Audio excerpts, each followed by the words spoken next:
అర్థం అవుతుంది.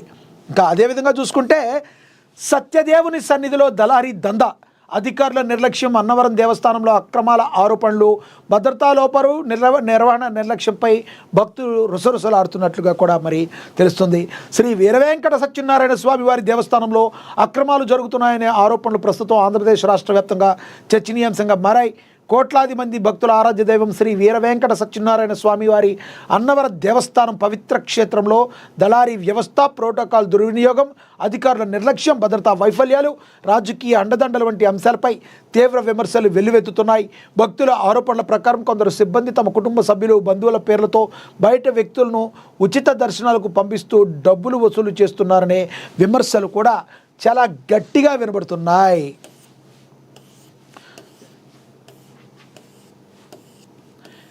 సో ఇక్కడ స్వామివారి హుండీ ఆదాయం తగ్గిపోతుంటే కొందరు జేబులు మాత్రం నిండుతున్నాయంటూ భక్తులు ఆగ్రహం వ్యక్తం చేస్తున్నారు. హుండీ, వ్రత మండపాలు, కాటేజీలు, షాపుల దగ్గర భారీ ఆదాయం వచ్చినప్పటికీ ఆ నిధులు పూర్తిగా సిబ్బంది జీతాల నుండి నిర్వహణకే, ఖర్చులకే పరిమితమవుతున్నాయనే ఆరోపణలు కూడా వినబడుతున్నాయి. ఎంత దౌర్భాగ్యం! మరి దేవుడి దగ్గరే బిజినెస్ చేసే వాళ్ళని, ఇలాంటి వాళ్ళని ఏమనాలి చెప్పండి? దేవస్థానం ఆదాయాన్ని పెంచాల్సిన అధికారులు నిర్లక్ష్యంగా వ్యవహరిస్తున్నారని హిందూ సంఘాలు విమర్శిస్తున్నాయి. దేవస్థానం పరిసరాల్లో దళారులు కార్యకలాపాలు పెరిగిపోయాయని భక్తులు ఆరోపిస్తున్నారు. ప్రత్యేక దర్శనం ఇప్పిస్తాం, ఒక్కొక్కరికి 500 రూపాయలు ఇస్తే నేరుగా స్వామివారి దర్శనానికి తీసుకెళ్తామంటూ అమాయక భక్తులను మోసం చేస్తున్నారని చెప్తున్నారు. ముఖ్యంగా పాడమట్టి రాజగోపుర పరిసరాలు, వాహనాల పార్కింగ్ ప్రాంతాల్లో ఈ వ్యవహారాలు ఎక్కువగా జరుగుతున్నాయని సమాచారం. మరి సామాన్య భక్తులు గంటల తరబడి క్యూలో వేచి ఉండాల్సి వస్తుండగా డబ్బులు తీసుకొని కొందరు నేరుగా దర్శనానికి తీసుకెళ్తున్నారనే ఆరోపణలు భక్తుల్లో తీవ్ర అసంతృప్తిని కలిగిస్తున్నాయి. కొంతమంది దళారులు రోజుకు నిర్దిష్ట మొత్తాలు చెల్లిస్తూ కొందరు సిబ్బంది సహకారంతో ఈ వ్యవస్థను కొనసాగిస్తున్నారనే అనుమానాలు కూడా వ్యక్తమవుతున్నాయి.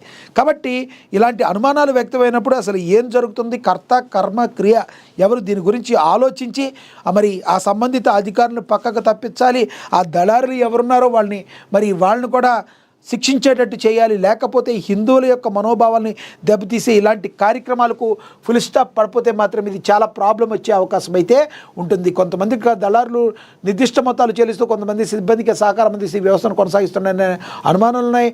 అన్నవరం దేవస్థానంలో జరుగుతున్న లోపాలపై పలువురు అధికారులు దేవాదాయ శాఖకు, రాష్ట్ర ప్రభుత్వ ఉన్నత వర్గాలకు ఫిర్యాదు కూడా చేశారు. మొబైల్ ఫోన్ల ద్వారానే ప్రోటోకాల్ సెట్టింగులు కూడా ఉన్నాయని చెప్తున్నారు. ఇక భద్రతా వ్యవస్థ పనితీరు పైన కూడా తీవ్రమైన విమర్శలు ఉన్నాయి. దేవస్థానం భద్రతా వ్యవస్థ పనితీరుపైన తీవ్ర విమర్శలు వ్యక్తమవుతున్నాయి. ప్రధాన ఆలయ మార్గాల్లో సరైన తనిఖీలు జరగడం లేదని, భద్రతా ప్రమాణాలు సడలిపోయాయని భక్తులు ఆరోపిస్తున్నారు.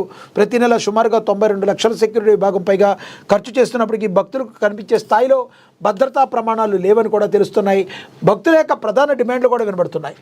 దేవస్థానం వ్యవహారాలపై హై లెవెల్ విజిలెన్స్ విచారణ జరపాలని, దళారీ వ్యవస్థపై క్రిమినల్ కేసులు, డ్యూటీలు, మొబైల్ ఫోన్లపై పూర్తి నిషేధం వివరించాలని, సెక్యూరిటీ వ్యవస్థపై ప్రత్యేక ఆడిట్ చేయించాలని, ప్రధాన ఆలయ మార్గాల్లో కఠిన తనిఖీలు, పడమటి రాజగోపురం పార్కింగ్ ప్రాంతాల్లో ప్రత్యేక నిఘా ఉంచాలి, సీసీటీవీ ఆధారంగా అధికారులు విధులు పర్యవేక్షించాలని, ప్రోటోకాల్ దర్శనాలకు అధికారిక లెటర్ విధానం, రాజకీయ అండదండలపై విచారణ, తిరుమల తిరుపతి దేవస్థానం, శ్రీశైల దేవస్థానం తరహాలో పారదర్శక విధానాలు అమలు చేయాలని ప్రధానంగా భక్తుల నుంచి డిమాండ్లు వెలువెత్తుతున్నాయి. ఏది ఏమైనప్పటికీ కూడా మరి ఈ విషయంలో కనుక సరిగ్గా ప్రవర్తించకపోతే మాత్రం అది చేటు చేకూర్చే అవకాశం ఉంది.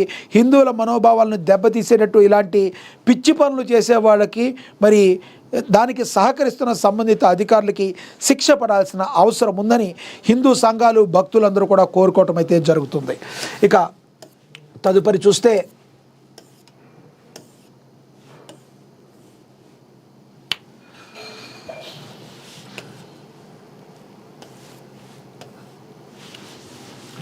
నీట్ యూజీ 2026 పరీక్ష రద్దయింది. 22 లక్షల మంది విద్యార్థులకు షాక్ తగిలింది. పేపర్ లీకేజ్పై సిబిఐ దర్యాప్తు, 15 మందిని అరెస్ట్ చేసిన దర్యాప్తు సంస్థ అధికారికంగా ప్రకటించిన నేషనల్ టెస్టింగ్ ఏజెన్సీ ఢిల్లీలోని ఎన్టీఏ ముందు విద్యార్థుల తల్లిదండ్రుల ఆందోళన, ప్రభుత్వ అసమర్థత అన్న ప్రతిపక్ష నేత రాహుల్ గాంధీ. మరి నిజమే కదా, ఈ రకంగా పేపర్ లీకేజ్ అయితే విద్యార్థుల భవిష్యత్తును ఏం చెయ్యాలని చూస్తున్నారనేది ఎవరికీ అర్థం కావట్లేదు.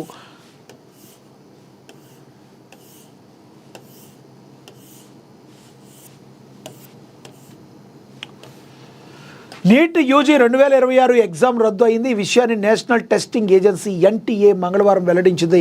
పేపర్ లీకేజ్ ఆరోపణలు విద్యార్థుల భవిష్యత్తును దృష్టిలో ఉంచుకొని ఈ నీట్ యూజ్ ఎగ్జామ్ రద్దు చేసినట్లుగా ఎన్టీఏ ప్రకటించింది. పేపర్ లీకేజ్పై కొన్ని రోజుల నుంచి దుమారం రేగ్గా ఎన్టీఏ ఈ నిర్ణయం తీసుకుంది. 22 లక్షల మంది విద్యార్థులు ఈ పరీక్ష రాయిగా నీట్ రద్దుతో దేశవ్యాప్తంగా అలజడి నెలకొంది. ఇది ప్రభుత్వ అసమర్థత అంటూ ప్రతిపక్ష నేత రాహుల్ గాంధీ అయితే మండిపడ్డారు. మొదటగా ఈ వివాదం రాజస్థాన్లో మొదలైంది.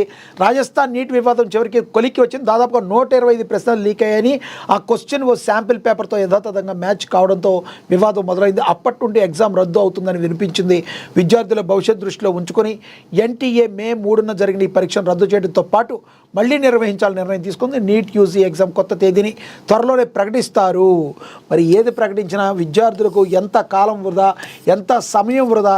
ఈ రకంగా మరి ఒక సంబంధిత అధికారులు కావచ్చు, మరి కండక్ట్ చేసేవాళ్ళు కావచ్చు, ఇలా చేసి విద్యార్థుల యొక్క జీవితాలతో ఆడుకోవటం అనేది క్షమించరాని నేరంగా పరిగణిస్తున్నారు. ఇక సర్ డేంజర్పై కేసీఆర్ నజర్. 71,000 మందితో గులాబీ హైటెక్ సైన్యం. మరి పోలింగ్ బూత్కు 2 చొప్పున సభ్యత్వ నమోదు. ఎన్నిక సంఘానికి ధీటుగా డిజిటల్ మెంబర్షిప్. 14 మంది ఇన్ఛార్జీలతో 6 గంటల కేసీఆర్ సుదీర్ఘ మథనం. తెలంగాణ రాజకీయం ఒక చిత్రంపై మరోసారి తనదైన మార్కు వేసేందుకు బీఆర్ఎస్ అధినేత కేసీఆర్ సిద్ధమయ్యారు. ఎర్రవెల్లి ఫామ్ హౌస్ వేదికగా సుమారు